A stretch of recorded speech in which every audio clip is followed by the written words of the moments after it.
السلام عليكم ومرحبا بكم، نتمنى تكونوا بخير وعلى خير. اليوم ان شاء الله فيديو جديد.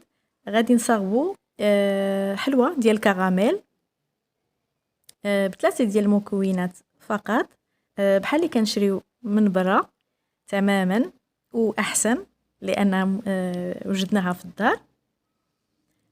كيف ما قلنا ثلاثه المكونات فقط بدون قشده طريه وكتوجد في الحين. غادي نخليكم مع الصور تشوفوا الشكل ديالها كيفاش كيجي، وغادي ندوزو مباشرة للمقادير والطريقة.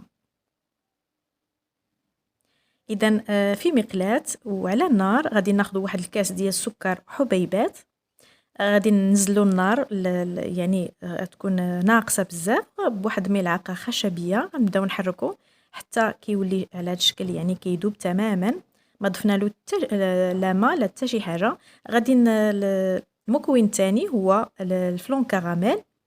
غادي نضيفوه للسكر وغادي نبداو نحركو مزيان حتى يذوب تماما. في هذه المرحله غادي نحاولوا نبعدوا شويه يدينا باش ما يعني كيكون باش ما نتحركوش. غادي شويه غادي يعقد شويه ومن بعد غيعاود شويه يعني يذوب. غادي نحركوه مزيان والنار كيف ما قلنا يعني كتكون قليله بزاف. من بعد غادي المكون الثالث ديالنا هو الشوكولات الابيض مربعات، يعني غادي ناخذ تقريبا غادي واحد 20 حبه ديال المربع، يعني الشوكولات العادي. يعني غادي نضيفوه للخليط وغنبداو نحركو حتى يذوب الشوكولات تماما وكي يرجع على هذا الشكل هذا كيف ما كتشوفوا كراميل. و يعني هذا الشكل هذا راه واجد. غادي اذا غادي نطفيو عليه النار وغادي ندوزو ناخذو اولا ندوزو المرحله المواليه. انا عندي هنا واحد المول ديال السيليكون صغير اللي كنصاوب فيه الشوكولا اولا شي حلوات بحال هكايا، يعني كيكونوا الحجم ديالهم صغير. غادي ناخذ بالمعلقه الكراميل ديالنا وغادي نحاول نوزعو في دوك لي مول، يعني واحد الكميه صغيره. غادي ضروري ما نستعمل اليديه باش نقاد الكراميل او الحلوى ديالي.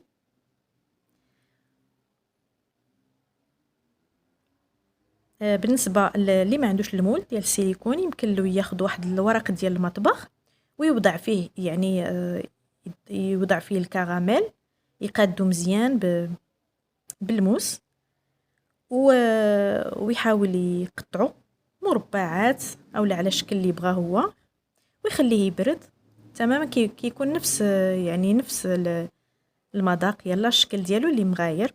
واذا كانوا هاد لي مول يعني صغار فمن الاحسن نستعملوهم، كيجيو هكا حبات فرديين. غير كنحاولوا نقدوهم بيدينا مزيان، ضروري ما غنستعملوها. انا غادي نحاول نقادو بيديا باش يجي الشكل ديالهم متساوي، وغادي نخليهم تقريبا واحد 10 حتى ل 15 دقيقه، يعني ما دغيا دغيا كيتوجدوا بلا ثلاجه بلا والو، يعني خليتهم غير في المطبخ هكا. وغادي نحيدهم دابا من الليمون ديالهم. كيجيو على هذا الشكل هذا، كيجيو معلكين وزوينين احسن من اللي كنشريو على برا، ويعني موجدينهم في الدار ديالنا. الا تشيناهم مره بحال هكا ولا بغينا نزينو بهم لي طارت ديالنا اولا بغينا نقادو شي فلون في الدار فيمكننا نزينو به كيف ما قلنا، اما هذا الشكل هذا على شكل في ليمول اولا كنوضعوهم يعني على شكل مستطيل ونقطعوهم بالسكين.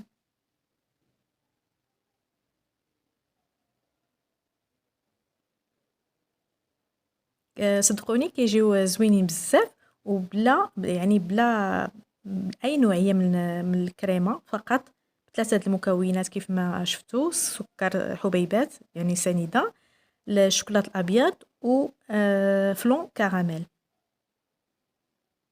غادي نوضعهم في الطبق ديال التقديم باش نشوفوا الشكل ديالهم. فهذا هو الشكل ديالهم، كيجي واحد فيهم واحد اللمعه زوينه وكيجيو معلكين. كنتمنى الوصفه ديال اليوم تعجبكم وتجربوها. فهي بسيطة يعني بمقادير ومكونات يعني في المتناول. كنتمنى الفيديو ديال اليوم يعجبكم، وإلا عجبكم ديروا جيم واشتركوا في القناة باش يوصلكم دائما الجديد ديالي. بالصحة والراحة، سلامة.